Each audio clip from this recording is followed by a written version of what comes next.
Yo, what's up? It's your girl, Saucy Steph. And it's your baby Keelary season. And today we have Lenny Williams. And this is the Nasty Work Podcast. Let's get into it. Today we have a special guest joining us, an incredible storyteller whose words bring characters to life in ways that keep us turning pages and glued to screens. He's an author, a screenwriter, and a creative force making waves in the industry. Please welcome the talented Lenny Williams to the Nasty Work Podcast. How are you feeling today? Feeling good. I'm excited about everything that's coming up. What's coming up? Movie. Ooh. My first movie is coming up. Okay. It's a romantic one, drama, comedy, all of that stuff, and tied in one. Why you didn't tell us who your actresses? I should have. You should have told I'm us. sorry. Oh my I got you next time. My next one, I got you. Okay. I promise you. I definitely want to get into the movie, but I do want to know what inspired you to start writing. When I was a little kid, I was into Space Jam with Michael Jordan. Oh, yeah. Oh yeah, I watched that a million times. I used to rewind a VCR like a bunch of times. That's showing my age. And then after that, I would watch Willy Wonka and the Chocolate Factory. Which one? The first one. Okay. Okay. I'm making sure. Yeah. So we on the same team. Yeah. Yeah. So the first one, I watched that a lot too. So those two things right there inspired my imagination to go wild. And I would just write a bunch of stories in my creative writing classes in grade school. So I have a question about that then. So would you say your writing style, when I think of Space Jam and Willy Wonka, I think of this fantasy meets real life. Would you say that's your writing style? All the time. Okay. Yeah, okay. every single time. Fantasy cool. meets to real life in every single thing I write. Okay. Yeah. Okay. Can we have an example of that? Oh yeah, so the first one, I said the first, a bunch of them. But Okay. I know that's right. It's a book called Asha. It's about a kid from New York City who wins a trip to Africa. It's a made up country I made called Matana. Ooh, and in this country he sees a princess and she's kind of depressed in her her kingdom. Let's say kingdom, because I wrote that down, kingdom. Ooh, and and it's she has a power but she doesn't realize it's there. It kind of helps her realize that she has a power that her ancestors gave her a long time ago, and this power helps her free her kingdom from these demons. So yeah, yeah. I like that. There's a book like that called Shallow Waters, and you should read that. Okay. It's it follows a similar timeline. Oh, wow. Okay. It's super cool. You should read that. Okay. So, do you have a specific writing routine? It's kind of all over the place, to be honest with you. So, for me, if I have a dream and I remember them, and I know sometimes it's hard to remember, the great dream as soon as you wake up. But, for me, if I wake up from a dream, I write it down in my notebook. And That's really smart. They say you should do that, though. Yeah. And so I was doing that for a long time, and so I'll have a whole bunch of notes in, the notebooks, and then it eventually went onto my laptop. Okay. And that became part of my routine. And that's how I started making books, and I started, I want to say, over 15 years ago. Sheesh, how old are you, Papa? I'm 75. But I'm 30. You only 30? Yeah. Oh my God. Not like that. Not like that. You will be 29 this year, baby. I know. I'm basically there. You don't have to. I'm just saying. Anyways, so what are some challenges that you face as a writer, and how did you overcome them? In the beginning, it was writer's block. I didn't know how to overcome writer's block at all, and I'd be frustrated. So you might be in a good flow, you writing 135 pages, it's a good, a flow like that, or 10 chapters. All of a sudden, you come to a stumbling block where you're what do I write next? What do I do next? And for me, I had to realize how where's my safe space, or what gets me creative. And for me, that was nature walks. Ooh. So yeah, if I go out to Alapoga State Park or the Brandywine Park, all of a sudden those ideas flow again because I'm off the phone. I hear birds, I hear waterfall. So nature helps bring me back to some type of fantasy reality type realm, if that makes sense. It's a combination of both because we're so in tune with our phones. Yes, we are consumed. Yeah, that's the new reality for us. So in nature now, that's no longer the new reality. It's the old reality that we're used to. And then, my body's getting back to what our bodies need. Grounding. Grounding. Yep. When you write with that in mind, I've noticed, even some shows, they start and they try to keep up with the time. So, their shows, they start and it's there is less, text stuff. I'm watching some show called Evil. In the first few episodes, they're, based on, just more religion, church stuff. But in the later episodes, they have a lot of stuff based on, things happening on TikTok or, things. So, is that important to implement in your writing? Or is that something that, you'd rather keep away from the stories you're trying to tell? You know what? That's a great question because I haven't even implemented that in any of my Good. fantasy stories. Okay. But I will say, like last year, I made a book that was based on like what I was inspired by, 50 Shades of Grey, and so it was.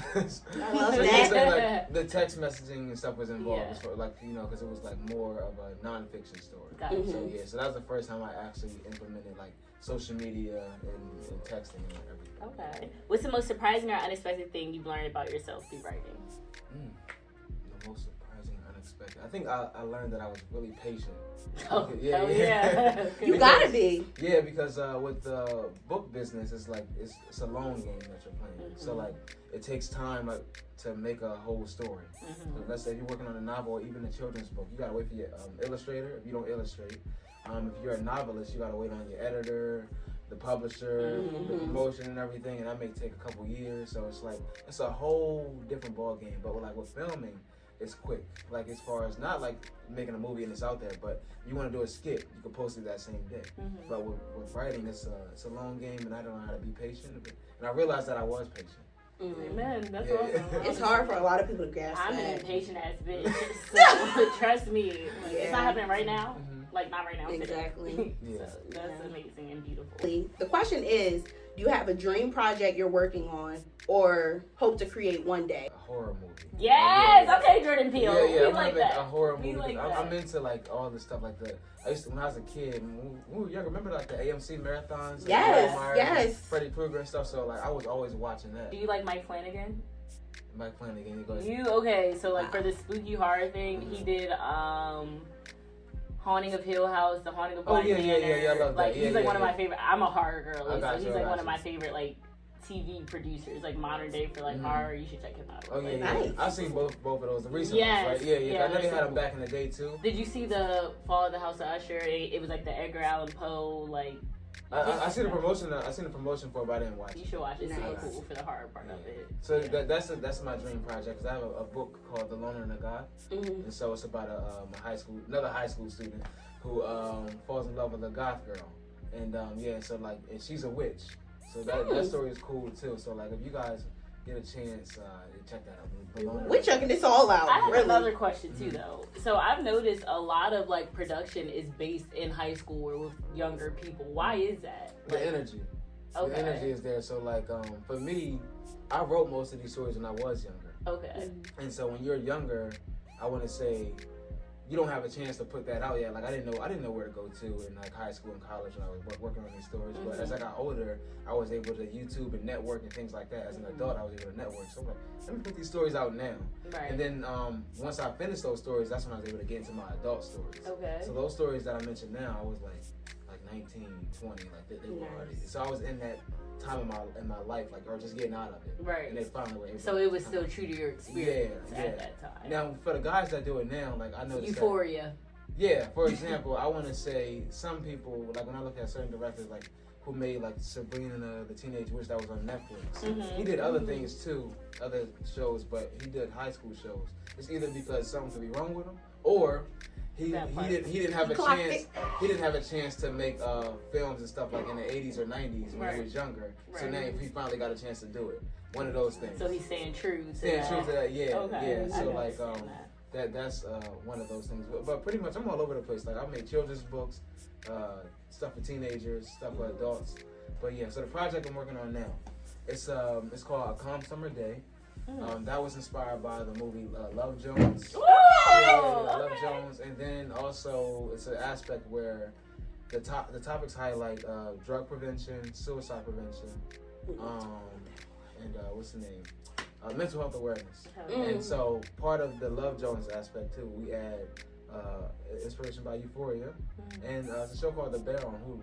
Yes. So, Yeah, I watched it. I heard of it. It's like a restaurant thing. Okay. Yeah. So my main character, he's a cook, but he's also a former drug addict, and he's trying to recover. I work in restaurants right now. Yeah. That's how it be for real. Yeah. So you see the stress that he got going on. In the romance aspect, you're gonna see like, okay, how it relates to Love Jones. And what me and my director are doing is to bring people into the film. A lot of people don't use like classic beats anymore or anything like Ooh, that as far as like 90s stuff. So we're gonna use a lot of promotion using 90s music, even though it's modern. That would grab me. Yeah, the 90s music is gonna bring people in, even though it's modern times. So we're using a whole different like promotion aspect. Oh yeah, bringing back the nostalgia. Yeah. We take you to this place. Yep. I like that. That's smart. Lastly, what's your favorite book or movie of all time? I want both, and why?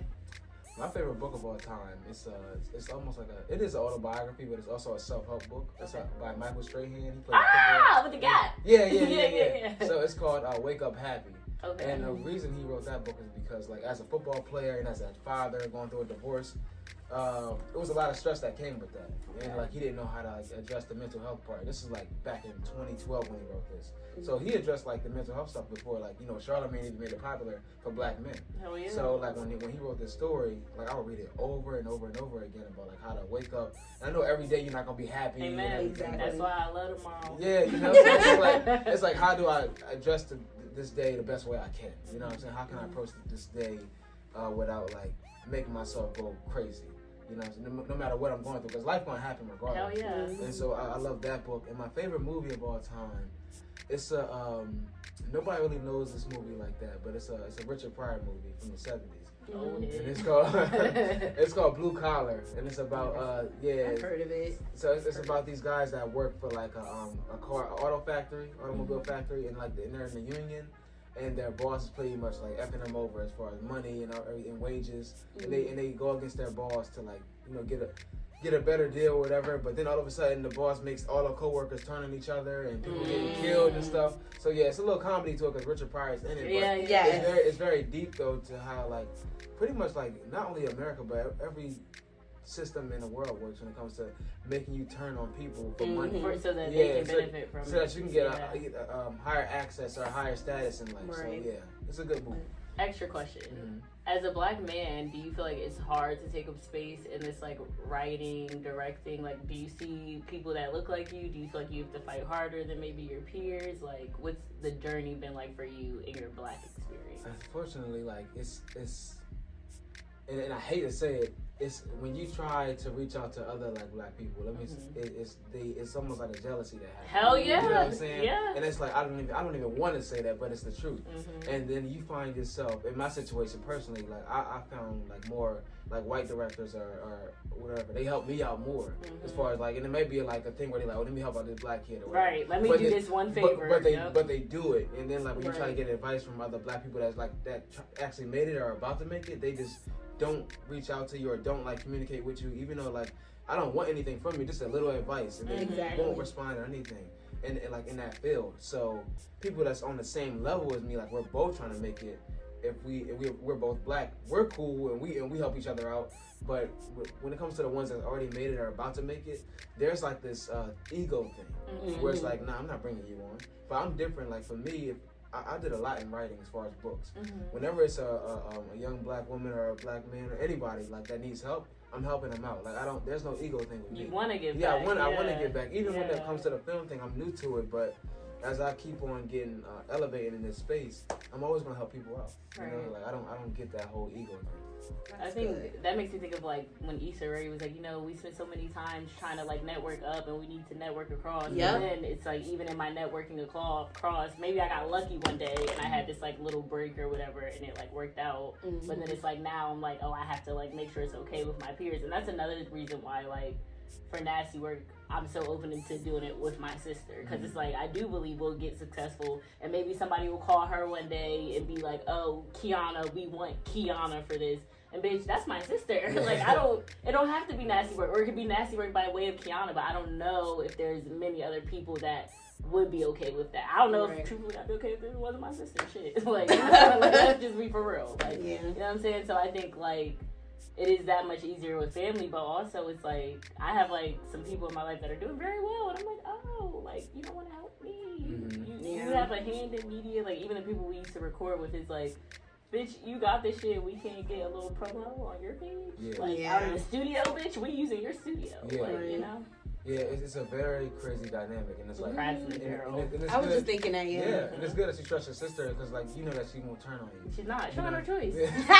My grandma, I'm For so sure. fast. Like, what are you talking about? And it's like that with my siblings too, and then also with the whole Issa Rae thing, with the people that I network across with, it's like I've done things for them and they've done things for me, so it's like a thing where it's like now we're like family. Yeah, and so I know, like, no matter what, they're always going to be there because they'll do things for free and I do things for free. So we just working our way up together. Oh yeah, definitely. Like it sounds like you find your people and stick with them, but you're also open to networking out too. Oh yeah, because the thing is, as I continue to elevate, I'm bringing them with me. That's You know what I'm saying? I'm bringing them Yeah. with me. I'm not going to just leave them behind. So yeah. like, and even with making this movie and stuff, like, this opportunity is for everybody. And the more movies I make, I'm trying to put everybody else on. So let's say, like, in a few more months when I make my second movie and I say, hey, I want y'all to come on.